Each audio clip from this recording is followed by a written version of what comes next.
Bonjour, bonjour les amis, bonjour les femmes de valeur, bonjour les hommes d'honneur. Nous voici à notre émission à l'encre de l'espoir. C'est quand même une émission assez spéciale comme vous le remarquez. D'accord, donc je ne suis pas directement sur le plateau de l'émission. Donc là, je suis dans mon véhicule pour avoir un cœur à cœur avec vous par rapport à ce sujet, voilà, que tous nous savons. D'accord. Et dites-moi déjà comment est-ce que vous vous portez, comme d'habitude. Hein, dites-moi, vous êtes dans quelle ville, dans quel pays. Ça nous fera plaisir de bénir votre nation. Vraiment, on est ensemble, on est ensemble, on est ensemble. Et commencez à partager cette émission parce que nous allons parler d'un sujet d'actualité. Nous allons parler d'un sujet qui concerne les femmes et même des hommes. Donc, s'il y a des hommes d'honneur, vous êtes là. En tout cas, restez connectés. Nous allons en parler. OK? Donc, commencez à inviter une amie, une sœur, une belle-sœur, une terrien. Ce livre, c'est le témoignage de ma vie. Parce que moi-même, j'ai été victime des violences conjugales très, très jeune. J'étais encore étudiante et c'est de ça que nous allons parler aujourd'hui par rapport à cette situation de la chantre qui est décédée au Sinachi. Nous allons parler vraiment, je veux vraiment que vous restez focalisés, que vous pensez aux femmes qui sont en train de vivre, qui sont en train de subir des violences conjugales. Vous devez penser à ces femmes-là. Ces femmes-là ne sont jamais loin. C'est ce que j'expliquais dans mon livre. C'est des femmes que nous côtoyons, mais sans s'en rendre compte. Parce qu'il faudra qu'une femme qui est victime de violence puisse venir te le dire. Tant qu'elle ne viendra pas te le dire, tu ne le sauras pas. OK? Donc, ça peut être ta petite sœur, ta grande sœur, ça peut être ta belle-sœur, ça peut être ta voisine, ça peut être ta collègue de travail, ça peut être, voilà, ça peut être ton ami, tu ne le sais pas. Tu ne le sais pas tant qu'elle n'est pas venue te le dire, tu ne sais pas. Ou bien tant que toi-même, tu n'as pas vu qu'elle était victime de violence, tu ne sauras pas. OK? Donc, nous allons commencer, comme je l'ai dit, hein, au Sinachi, quel gâchis. Pourquoi j'ai dit quel gâchis? En tout cas, bienvenue à toutes les personnes qui viennent de nous rejoindre. Vous êtes les bienvenus. Partagez cette émission. Partagez cette émission qui va aider vraiment les femmes. Si vous connaissez aussi les femmes qui ont à cœur d'aider les autres femmes, taguer, identifier ces femmes. Parce que c'est important. On ne pourra pas, moi toute seule, je ne pourrai pas. Avec l'équipe que j'ai, je ne pourrai pas. Aujourd'hui, c'est vraiment question de continent. C'est question de continent africain. Parce que les choses doivent changer, les mentalités doivent changer. La femme n'est pas un objet. On doit savoir protéger la femme. Il faudra qu'on arrive à sensibiliser les femmes. Il faudra qu'on arrive à mettre les moyens pour accompagner les femmes qui sont victimes de violences conjugales. OK? Donc, comme vous l'avez vu, j'ai intitulé le thème « Au Sinachi, quel gâchis ». Voilà, marquez dans les commentaires « Au Sinachi, quel gâchis ». Donc, l'histoire de cette chantre de l'Éternel, cette femme qui avait reçu l'onction de la part de Dieu, qui quand elle chantait, il y avait des guérisons, il y avait des libérations, il y avait des vies qui étaient transformées. Aujourd'hui, elle n'y est plus parmi nous. Aujourd'hui, elle n'y est plus. Elle est morte. Elle est morte à cause de qui? C'est ça le problème. Elle est morte à cause de qui? En tout cas, elle est morte sous les coups de son mari. À cause de la violence, aujourd'hui, sa vie est arrachée. Moi, je parle parce que je suis passée par là. J'ai vu beaucoup de choses. Impact Femmes Battues et Battues, comme vous le savez, Impact Femmes Battues et Abattues, nous défendons les femmes victimes de violences. Donc, le nom vous interpelle déjà. Dès que tu lis, donc que tu entends Impact Femmes Battues et Abattues, tu sais que nous sommes en train de défendre les femmes victimes de violences. Depuis toute cette histoire, on n'a rien fait. Quand je dis on n'a rien fait, c'est-à-dire que je n'ai pas parlé pendant l'émission, je n'ai pas fait une vidéo pour en parler, mais tout ce que j'ai fait, on vous a partagé, on vous a publié l'histoire, en tout cas, de toutes les informations que nous avons reçues, d'accord, la manière dont Osinachi est décédé, comme on a dit, des coups de son mari, sa mère, sa sœur, voilà, sa famille qui a aussi parlé, la famille de son mari, le pasteur qui a parlé. En tout cas, les enfants, nous, ce qu'on a fait, on vous a publié, en tout cas, toutes ces informations pour que vous-même, vous puissiez comprendre. Mais aujourd'hui, pourquoi je prends la peine de venir ici, à cette émission que j'ai l'habitude de faire? Mais aujourd'hui, je fais une émission spécialement sur ça parce que j'ai un message à donner. Parce que je pense que j'ai une responsabilité par rapport à toutes ces situations. J'ai ma part, en fait, à porter dans l'édifice. Je dois dire quelque chose parce que Impact Femmes Battues et Abattues est né parce que je suis passée par là. Moi, également, j'ai failli mourir. Je sais ce que c'est. Je sais ce que c'est. Il y a des gens, il y a des femmes qui sont venues, qui parlaient, voilà, parce que elles ont analysé les choses, parce qu'elles ont à cœur de voir les femmes s'épanouir. Elles ont besoin de voir des femmes être heureuses. Elles ont parlé, mais sauf que elles-mêmes n'ont pas été victimes de violences conjugales. Voyez, mais moi j'ai été victime de violences conjugales. Je sais de quoi je parle. J'ai failli mourir. Ce qui a fait en sorte que je quitte cette relation toxique, que je quitte cette relation qui est devenue dangereuse à ma vie, c'est parce qu'un jour, je l'ai expliqué dans mon livre. Je l'ai expliqué dans mon livre, publié aux éditions de Panthéon, depuis octobre 2020, depuis octobre 2020. Donc, je sais de quoi je parle, ok? Je sais de quoi je parle. Je ne parle pas pour parler, non. Je parle parce que je sais, j'en sais quelque chose, ok? Parce que les gens se demandent, mais comment une chantre de l'Éternel, comment une telle femme peut aller jusqu'à mourir? Comment une telle femme peut aujourd'hui dire, oh non, elle va prier pour son mari? Ce que vous devez déjà connaître, savoir en fait que aucune femme ne veut subir des violences. D'accord? Je vais parler, moi, à la place des femmes qui sont victimes de violences conjugales. Aucune femme au monde, aucune femme normale qui a toute sa tête ne peut vouloir se faire battre. Aucune femme. D'accord? Il n'y a aucune femme au monde qui rencontre un homme et il sait que cet homme est violent, mais qui va aller quand même faire la vie avec cette femme, avec cet homme. Aucune femme. Ok? S'il y a des femmes qui se retrouvent dans cette situation, c'est parce qu'elles n'ont pas vu cela arriver. Moi, je vous parle de moi. Et j'ai pris le temps d'observer. Jamais, jamais j'aurais pu être en relation avec un homme, d'accord, en sachant que cet homme est violent. Ok? Moi, de ma part, cet homme que j'explique dans le livre, il n'avait rien d'un homme violent. Issu d'une très, très bonne famille. D'une famille riche. Son père, il est décédé maintenant, il était médecin. Sa mère, sage-femme. Mais quand je dis d'une famille, mais d'une famille avec une notoriété. Un enfant bien élevé. D'accord? Un homme qui, même face à moi, il est plus doux que moi. Il parle calmement. Mais la violence, je l'ai vécue avec lui. Ok? Et dès la première fois, j'ai pris la résolution, c'est ce que j'avais dit dans mon livre, de partir de cette relation. Je suis partie le jour qu'il a levé la main sur moi. Ce n'était même pas un jour où on s'est disputé. Pas du tout. Je l'ai expliqué dans le livre. Mais j'ai reçu une gifle. Mais tout de suite, j'ai répliqué parce que je m'y attendais pas. On n'a jamais levé la main sur moi. Et en le faisant, bah, ça l'a énervé. Et je commençais à recevoir des gifles dans tous les sens. Ça venait de gauche, de droite, partout. Jusqu'à me balancer dans le lit et à me rouer de coups.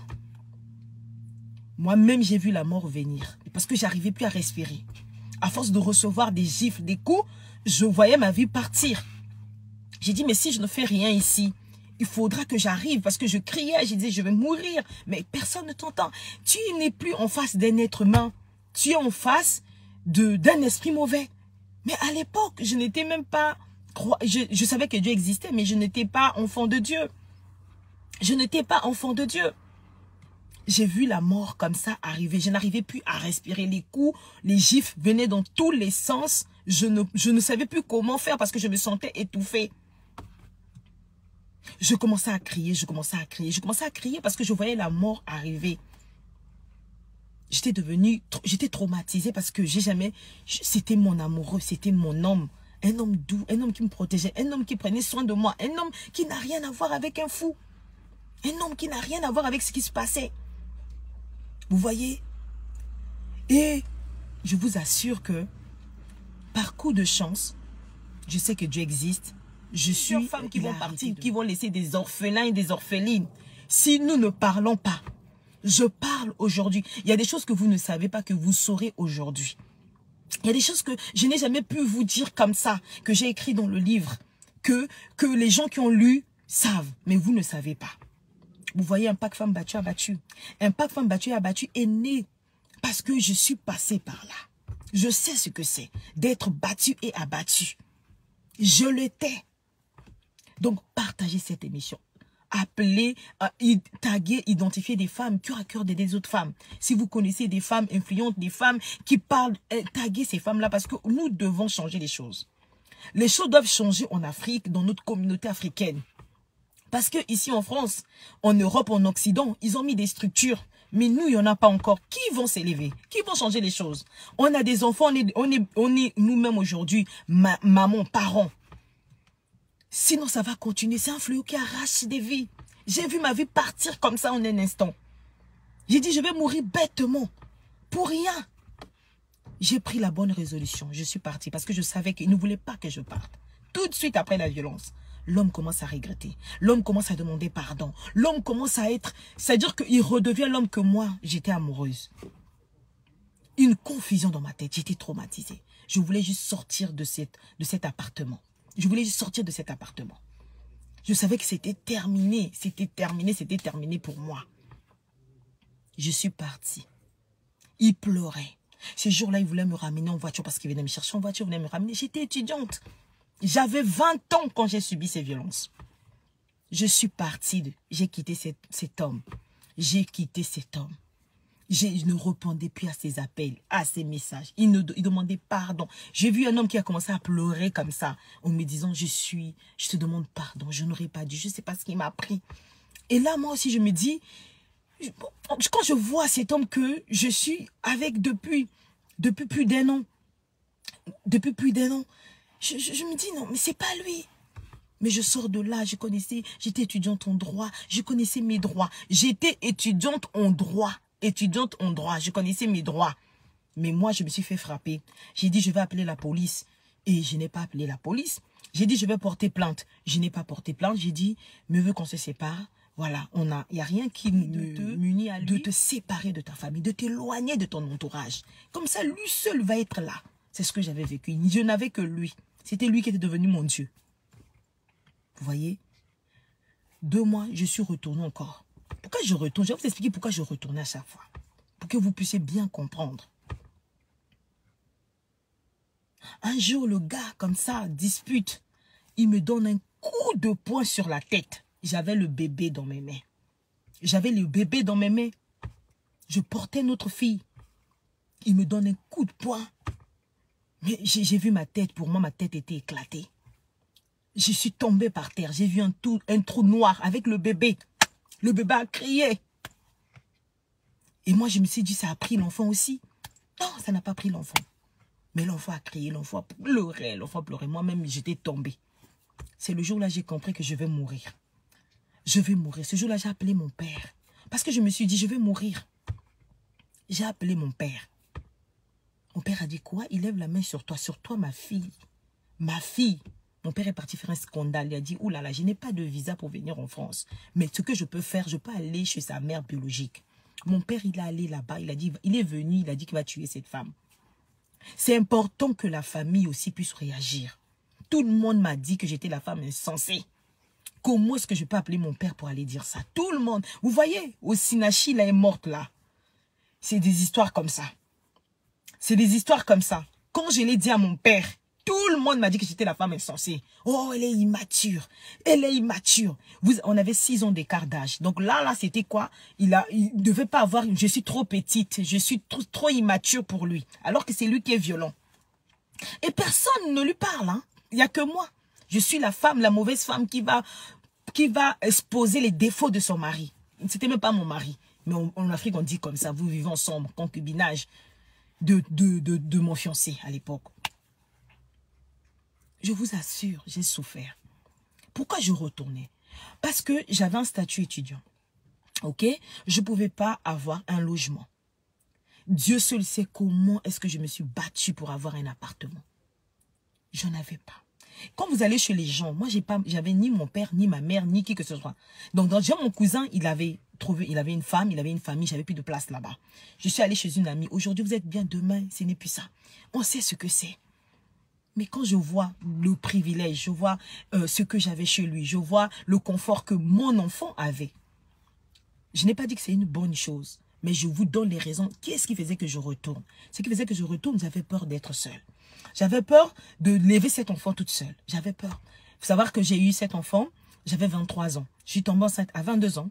J'ai eu cet enfant à 23 ans. Ok? J'avais peur, je me disais, mais je suis étudiante, mes cours et tout, donc tout était flou. Je faisais toutes les démarches de mon côté pour avoir même un studio.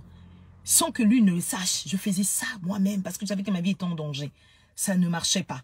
Quand je partais chez les gens vont vous faire comprendre que vous n'êtes pas chez eux. Et ce n'était pas les membres de ta famille. C'était compliqué. Mais vous savez, ce qui va faire que je quitte cette relation, ce qui va faire en sorte que je quitte définitivement cette relation, où j'ai compris que non, je vais mourir. J'ai regardé ma vie. Je voyais que ce n'était plus moi. C'était un homme qui me rabaissait. Parce que sa famille est riche, ma famille n'a pas de nom. Parce que lui, il a son appartement, moi je ne l'ai pas. Il est véhiculé, je n'ai même pas de permis de conduire. Le gars a un travail, le gars a l'argent, il s'occupe de moi de A à Z. Je me souviens un jour, on s'est disputé. Le gars, qu'est-ce qu'il a fait? Il a ravi mon portable. Il a dit, c'est moi qui te l'ai acheté. Il a ravi mon portable. Et l'appartement, on habitait ensemble. La lumière, c'était par la télécommande. Pour allumer la lumière, il fallait une télécommande. Il a pris la télécommande. Il a éteint toutes les lumières. D'accord? Il a pris le fixe. Parce qu'il savait que je pouvais au moins appeler avec le fixe. Il a pris le combiné. Il a éteint. Il est parti. Je suis restée dans le noir. Parce qu'il est parti avec la télécommande. Il a débranché même l'écran pour la télé, pour que je rejetais. J'ai vu des gens me abandonner. Je l'ai vu, je connais les êtres humains. Mais je ne savais même pas où aller. J'avais juste une tante à moi, encore une autre de mes tantes, qui était là depuis le début de mon histoire d'amour avec cet homme. Et elle était là. Et c'est son mari. Son mari qui avait des liens de famille avec mon ex. Et lui, quand il a su qu'il me levait la main sur moi, il a dit non, il ne peut pas lever la main sur elle. Une femme si bien comme Nasden, une jeune fille, non, non. Et c'est lui qui, à chaque fois, qui va me dire, Nasden, tu dois partir de là. Tes parents t'ont pas envoyé en France pour que tu souffres comme ça. Tes parents t'ont pas envoyé en France pour cela. Il me disait à chaque fois, Nasden, quand je te vois, tu ne peux pas mériter ce genre de vie. Cet homme ne te mérite pas. C'est à cause de quoi? Du nom de sa famille? C'est à cause de quoi? Non, non. Je vous assure que Dieu nous met toujours des gens bien à nos côtés. Ce tonton-là s'appelait Joseph. Il s'appelle Joseph. Il m'a pris comme sa petite sœur. Il m'appelait juste pour me remonter le moral.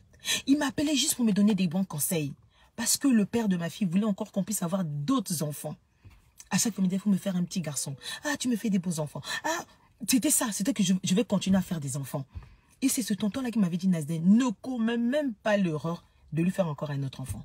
Il veut d'un autre enfant. Ne le fais même pas. Ne le fais même pas. Et c'est ce tonton-là qui va m'appeler. C'est même pas moi qui va l'appeler. Je suis en train de faire ma valise. Je ne sais même pas où je vais aller. Je ne sais même pas si je suis en train de rêver.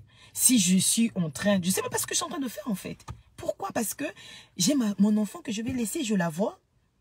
C'est ma vie. Je me suis toujours occupée d'elle. Mais c'est irréel. C'est pas normal. C'est pas clair dans ma tête. De laisser ma fille. Mon univers en fait. Je tiens parce qu'elle est là. Donc, et je fais ma valise, je ne sais même pas où je vais aller. Et c'est ce tonton-là qui va m'appeler Joseph, tonton Joseph. Non, on l'appelle tonton José. C'est lui qui va m'appeler et qui va me dire, ça va? J'ai dit non, ça va pas tonton. Et lui, il va me dire, je lui explique l'histoire. J'ai dit, tonton, il y a une tata qui est décédée des coups de son mari. Parce que tonton José me disait toujours, Nazen, à cette allure-là, tu vas mourir un jour. Et dès que je lui ai dit ça, j'ai dit, je suis en train de faire ma valise, je vais partir. Il m'a dit, tu vas aller où? Je dis, tonton, je ne sais pas. S'il faut prendre une chambre d'hôtel, je ne sais pas. S'il faut dormir, je ne sais pas, dans une gare, mais en tout cas, je dois partir. Il m'a dit, non, viens à la maison. Il m'a dit, viens à la maison.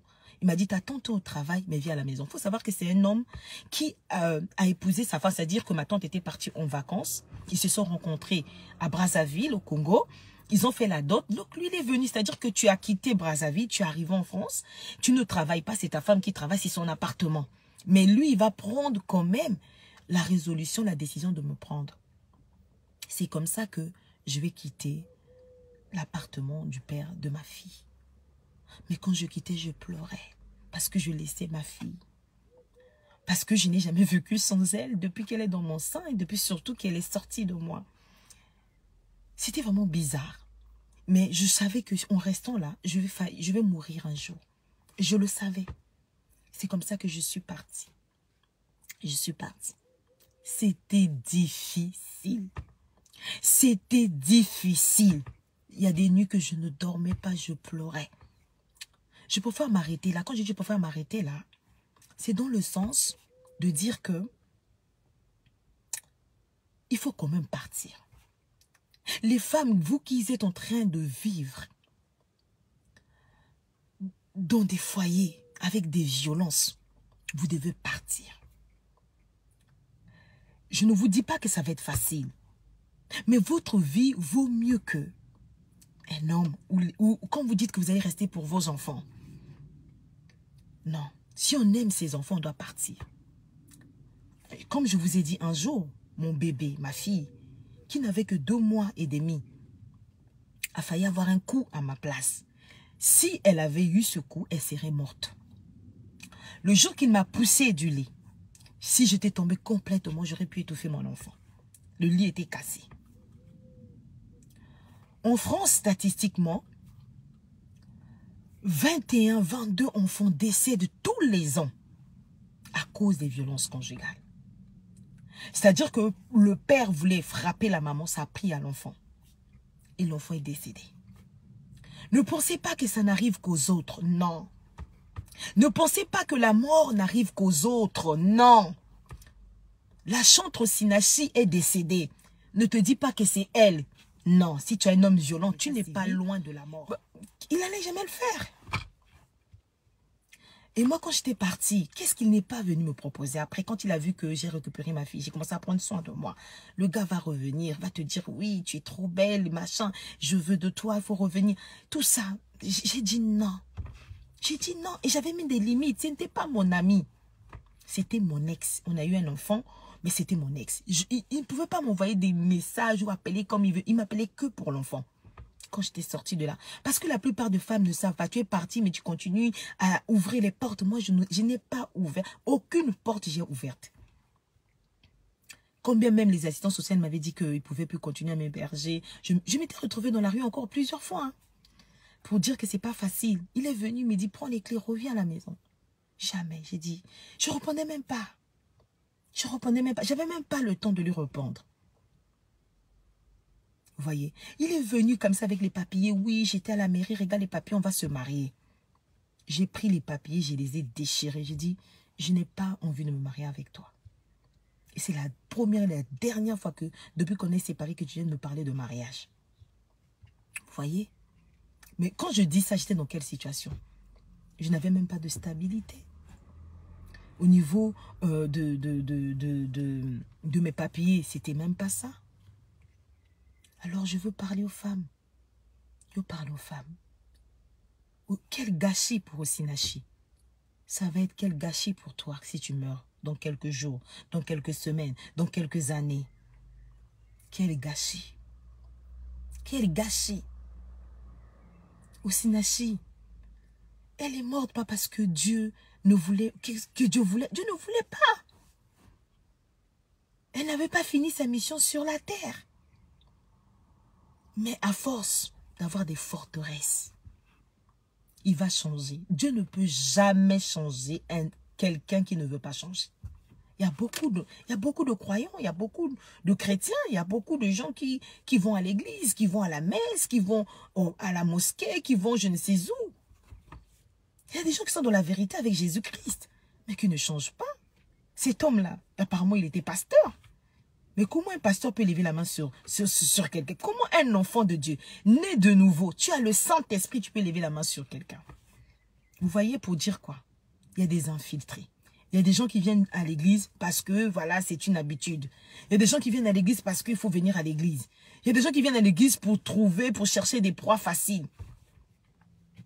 On ne peut pas avoir l'esprit de Dieu et lever la main sur une femme. Impossible. Impossible. Il y a même des hommes qui sont païens qui ne le font pas. Lorsque mon mari et moi nous sommes rencontrés, on n'était pas chrétiens. On n'était pas nés de nouveau tous les deux. Jamais un jour mon mari a levé la main sur moi. Est-ce que j'avais changé? Est-ce que j'étais devenue une autre Nasden quand j'ai rencontré mon mari? J'étais la même femme, celle qui était avec mon ex. Mais lui, il levait la main sur moi. Pourquoi mon mari n'a jamais levé la main sur moi? On n'était même pas encore nés de nouveau. On s'est mariés, c'est 3 ans plus tard que nous allons rencontrer Jésus-Christ. Mon mari n'a jamais levé la main sur moi. Jamais. Donc les hommes qui vous disent qu'ils vous frappent parce que vous êtes mauvaise, c'est eux qui ont un problème. J'étais toujours la même femme. C'est vrai que là, j'ai rencontré le Seigneur, j'ai pris plus de maturité, plus de choses que Dieu a changé en moi, l'Esprit de Dieu et tout. Mais ça n'a rien à voir avec moi. Pourquoi tu restes? Ces hommes-là, ils vont jamais changer. Ils vont jamais changer. Tu n'as pas le pouvoir, toi, de changer un être humain. Il y a des femmes comme ça, je vais devenir très douce. Je vais faire tout ce qu'il veut. Tu vas faire tout ce qu'il veut. Ce n'est pas pour autant qu'il va changer. Moi, je parlais quand mon ex rentrait tard. Vous savez ce qu'il faisait? Il rentrait à la maison à 23h56. Parce qu'il sait que minuit, ça va être un découchement. Donc, le gars va prendre il va rentrer à 23h50, 23h55, 23h59. Donc, il descend, il arrive, il court. Parce qu'il sait que c'est minuit, la trappe dehors. Pour moi, ça va être un découchement. Donc, vous voyez? Vous voyez? On ne peut pas changer quelqu'un. Pourtant, je ne parlais plus. Mais est-ce que j'ai pu le changer?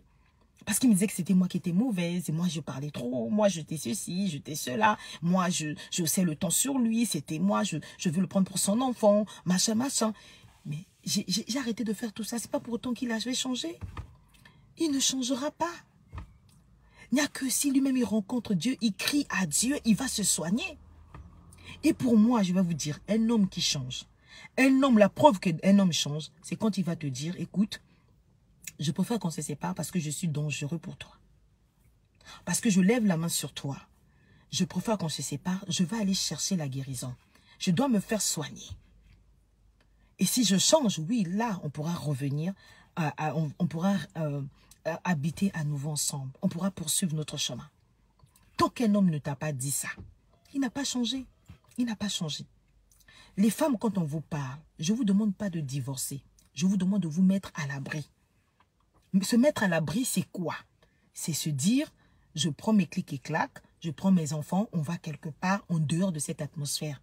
Parce que toi-même, tu es en danger et tes enfants. Et les hommes ici qui viennent dire que non, moi je suis la femme, on me donne des noms, je ne sais pas, Jézabel, cette femme, elle pousse les femmes à divorcer. Je ne pousse aucune femme à divorcer. Mais quand il y a des violences, je vais toujours dire aux femmes de se mettre à l'abri. On ne parle même pas de divorce, on parle de se séparer. Après, si elle veut demander le divorce, elle demande le divorce. On parle d'abord de séparation, de ne plus vivre sous le même toit. Et Dieu est content avec, Dieu est d'accord avec. Parce que Dieu n'a pas créé un être humain pour qu'on la tue. Dieu a dit on ne tuera pas. Dieu a dit on ne tue pas. Donc Dieu ne peut pas être content avec un homme qui tue sa femme. C'est quel Dieu, dans les 10 commandements qu'il a donnés, il a dit quoi? Tu ne tueras pas. Mais un homme qui lève la main sur sa femme, tel que ce pasteur-là qui a tué au Sinachi, il a tué. Est-ce que Dieu est content avec lui? Est-ce que Dieu est d'accord avec lui? Arrêtez de dire que non, Dieu a dit, Dieu a dit. Vous ne connaissez même pas Dieu. Vous connaissez Dieu? Est-ce que vous connaissez Dieu? Beaucoup de gens ne connaissent pas Dieu. Dieu protège la femme. Dieu aime la femme. Donc mettez-vous à l'abri. Non, à cause de mes enfants, pas à cause de vos enfants. Quand on aime son enfant, justement, on va chercher un univers sain. Les mamans aussi, vous aimez vos enfants, mettez-vous à l'abri. Vous ne pouvez jamais dire aux gens que vous aimez vos enfants, vous restez. Je peux comprendre ce que vous voulez dire. Pour le confort, pour ne pas perturber l'enfant, je peux comprendre. Mais si, parce que là, quand votre vie est en danger, ça veut dire qu'il faut vous mettre à l'abri. Tous ici, on a la responsabilité. Je veux parler aux familles. Les parents qui prennent la dot, on vous dit qu'on lève la main sur vos enfants, vous laissez, comme les parents de Sinachi. Tous, ils savaient que son mari était violent. Mais on l'a laissé faire. À cause de quoi la dot? On n'achète pas quelqu'un par la dot. Moi, mon père, il est allé. Il est parti là-bas. Il est parti. Il voulait taper sa mère. Je n'ai pas dit que je suis d'accord que mon père tape. Mais mon père, s'il voulait taper sa mère, il l'aurait fait. Mais c'était question de dire que je suis au courant. S'il touche à mon enfant, si mon enfant décède, moi, je te tue. La famille doit se lever. Comme sa soeur, tu es dans la voiture, vous allez enterrer votre papa. Il gifle au Sinachi dans la voiture où il y a sa soeur. C'est pas normal. C'est pas normal du tout. Du tout, c'est pas normal. C'est pas normal. Moi, je suis dans la voiture. Mon beau-frère frappe, gifle ma soeur. Non, c'est pas normal. On descend de la voiture. Qui nous tape tous les deux, qui nous tape toutes les deux, en fait. C'est pas normal. Tu as une part de responsabilité. La dame, elle était dans la dépendance affective et elle avait des forteresses. Ça, c'est des forteresses. Le diable est passé par là. Genre, non, non, je vais prier que Dieu le change. Non, il ne faut pas dire à quelqu'un, il va changer. Toi, tu peux changer quelqu'un. Dieu ne peut pas changer quelqu'un qui ne veut pas. Tous on crie à Dieu. Seigneur, donne-moi la sagesse pour bâtir ma maison. Et ce n'est pas du jour au lendemain. On a tous la part de responsabilité. Vous vous laissez, vous savez que votre soeur se fait frapper. Vous vivez votre vie. Non, il faut aller voir le gars. Il faut aller faire une main courante. Allez à la police signaler que le mari de ma soeur frappe ma soeur. Il faut aller signaler. Il faut lui dire, je t'ai parti au commissariat, j'ai fait la main courante. J'ai fait la main courante sur toi. J'ai signalé à la police que tu lèves la main sur ma soeur. Parce que s'il lui arrive un problème, toi aussi tu seras enfermé. Comme ça, il va avoir peur. Moi, je sais que quand mon père était parti voir mon ex-belle-mère là, mon ex, il avait peur. Il avait peur. Il savait, sa famille, son père est allé, donc il y a des choses que je ne dois pas faire. Peut-être que c'est ça aussi qui a fait que je reste en vie. Qu'est-ce que vous croyez? Nous devons nous lever. Tu as une collègue qui se fait frapper. Tu as entendu. Tu deviens témoin. Quand Dieu va juger, Dieu saura que toi, tu étais au courant. Qu'est-ce que tu as fait? Qu'est-ce que tu as fait? C'est pas porter plainte, mais faites la main courante au moins. Et ne vous prenez pas la femme qui est victime de violence. Mais il faut lui dire de partir. Il faut lui dire de partir. Il faut lui dire de pas d'accord. Elles sont tout le temps à l'intercession. Des fois, elle intercède, mais elle pleure parce qu'elle souffre. Discernez, demandez au Seigneur de vous ouvrir les yeux et d'exposer tout ce qui est caché dans votre église. Les femmes souffrent, les femmes souffrent, les femmes souffrent, les femmes souffrent. On a dit que le pasteur de Sinachi ne savait pas. Mais il faut prier Dieu pour que Dieu vous montre les gens qu'il vous a donnés. Dieu vous a donné des servantes. Priez, Seigneur. La femme qui chante là, la femme qui fait ceci, la femme qui fait cela. Quelle est sa véritable vie? Les gens sont dans l'apparence. Les gens mettent des masques. Mais vous ne savez pas ce que les femmes vivent au fond d'elles. Combien de femmes prennent rendez-vous avec nous? Elles nous disent des choses. Deux fois, je suis comme ça. Je dis, Seigneur, donne-moi la force. Il y a des histoires que j'entends. Je dis, c'est pas possible.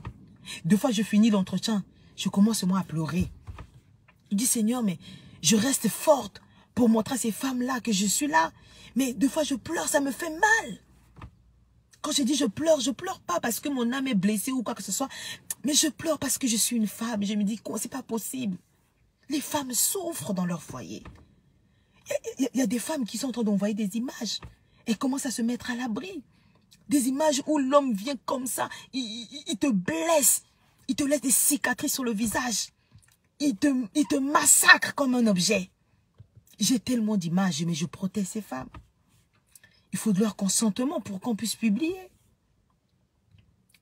Moi, aujourd'hui, je peux parler comme ça parce que je suis une femme restaurée. Je connais mon identité. Ce n'est pas parce que je suis venue vous parler comme ça que ça change quelque chose en moi. Je sais pourquoi je le fais. Je le fais parce que Dieu l'a mis cela dans mon cœur. Et je le fais pour voir des vies être transformées. Si je peux prendre tout mon temps comme ça de venir parler de ça et qu'une vie est sauvée, j'ai fait mon affaire. Ça valait le coup. Ça valait le coup que je vienne ici, que je parle pour qu'une vie soit sauvée. Parce que le prix d'une vie, c'est une vie. Une vie, c'est une vie. Regardez juste quelqu'un comme la femme, une femme comme la femme samaritaine. Cette femme de mauvaise vie que Dieu a pardonnée. Toute une vie a été sauvée. Vous n'avez aucune idée de ce que Dieu peut faire au travers d'une seule personne. Et précisément d'une seule femme. Je m'occupe lapidez-moi. Moi, je suis en train de faire ce que Dieu m'a mis dans mon cœur. Et les femmes, des fois, vous-même, on n'est pas solidaires. On n'est pas solidaires. On est nous-mêmes, on met les peaux de bananes sur les autres. On est là. On ne se soutient pas. Il y a une femme qui est décédée, c'est de sa faute. C'est elle-même. Elle est bête. Soyons solidaires. Pourquoi elle est décédée? Pourquoi elle est décédée? Pourquoi elle est restée? On est toujours en train de critiquer. Vous n'êtes pas à sa place. Vous ne savez pas ce qu'elle a vécu. On est toujours en train de nous indexer nous-mêmes. On est en train de nous faire du mal nous-mêmes. Au lieu d'être solidaires, les hommes sont plus solidaires que les femmes. La solidarité féminine, zéro, zéro, zéro. Zéro. On parle de sororité, zéro. Dès que tu vois l'autre en train de percer, c'est la jalousie. Dès que tu vois l'autre en train de... on ne comprend pas. On raconte toujours des choses qu'il ne faut pas raconter. Mettons-nous ensemble. S'il y a des femmes encore, je vais terminer par là. Moi, je veux voir l'Afrique être transformée. J'ai besoin des femmes qui se disent d'accord, on veut que ces femmes-là sortent. On veut que ces femmes-là se mettent à l'abri. On a compris, elles ont du mal à se mettre à l'abri, faute de moyens. Qu'est-ce que nous pouvons faire pour elles? Nous devons construire des hébergements d'urgence, c'est possible. Vous savez, on a un grand Dieu. On a un grand Dieu. Il le fera. Il le fera. Dieu n'a pas besoin de tout le monde. Il a dit, si on n'arrive pas à l'adorer, il est capable de susciter les pierres pour l'adorer. Dieu a besoin de quelques poignées de femmes. Des femmes qui savent qui elles sont. Des femmes qui veulent aider les autres, qui veulent transformer, changer les choses dans leur génération. Que tu sois croyante ou pas. Tu viens, on s'associe pour cela, pour cette cause. Les idées, comment aider l'Afrique. Impact Femmes Battues à Battu touche d'abord les femmes africaines. Les gens disent oui, d'abord les femmes africaines. Parce que c'est comme ça. Je suis une femme noire, bah, je vais plus attirer les femmes qui sont noires. C'est comme ça. Je veux attirer tout le monde. Arriver. Ça va se manifester. Ça va se manifester. Et même en France ici, il y a des fonds que, en fait, il faut avoir des bons projets. Ils peuvent financer pour qu'on ait aidé en Afrique. Pour qu'on ait aidé en Afrique. Mais je ne pourrais pas faire ça seulement avec l'équipe qu'on est. On est 15 dans l'association. Pour toucher toute l'Afrique, il faudra qu'on soit nombreux. Il faudra qu'il y ait des hommes avec nous. Il faudra qu'il y ait des femmes avec nous. Qu'on change les choses. D'accord? Donc, si vous voulez cela, mettez cela même dans les commentaires. Dites, voilà, on veut cela, on vous contactera. On vous contactera, écrivez-nous dans les commentaires, mettez, et on va ensemble s'assembler, s'unir, s'associer pour pouvoir réaliser ce projet. Maintenant, ici, il y a des femmes qui nous ont écoutés. Il y a des femmes qui vont regarder cette émission, peut-être en différé. Il y a des femmes qui ont regardé. Si vous êtes victime de violence conjugale, vous n'avez jamais parlé à quelqu'un, prenez rendez-vous avec nous. Il y a le lien Calendly. Réservez votre rendez-vous. Écrivez-nous. Dites-nous même dans les commentaires, je veux parler avec vous. Et on va parler avec vous. On va parler avec vous. On va vous encourager. On va vous aider.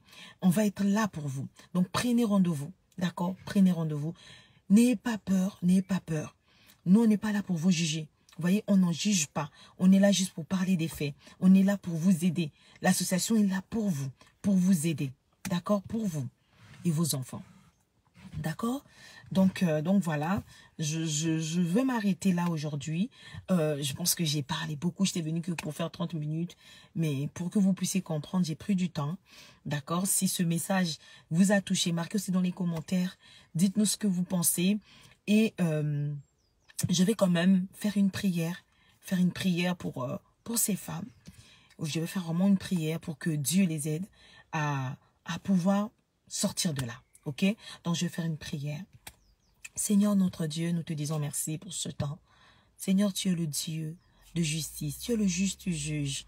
Tu es celui qui sait tout, qui est partout en même temps, qui peut tout, Seigneur. Tu vois ces femmes. Un jour, tu m'as dit, j'ai entendu le cri de ces femmes. J'entends ces femmes qui crient, qui pleurent. Ces femmes qui sont meurtries, ces femmes qui ont peur. Seigneur, oh Dieu, je prie que de la même manière, tu m'as aidé à sortir de cette relation toxique.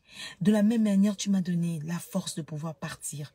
Que tu donnes aussi la force à ces femmes qui veulent partir, mais qui n'ont pas la force de partir. Seigneur, oh Dieu, aide ces femmes. Seigneur, viens essuyer les larmes de ces femmes. Seigneur, oh Dieu, révèle-toi à ces femmes. Qu'elles sachent qu'elles ont de la valeur à tes yeux. Que tu les as créées pour toi. Tu as des projets de bonheur pour elles et non de malheur. Seigneur, aide ces femmes, oh Dieu.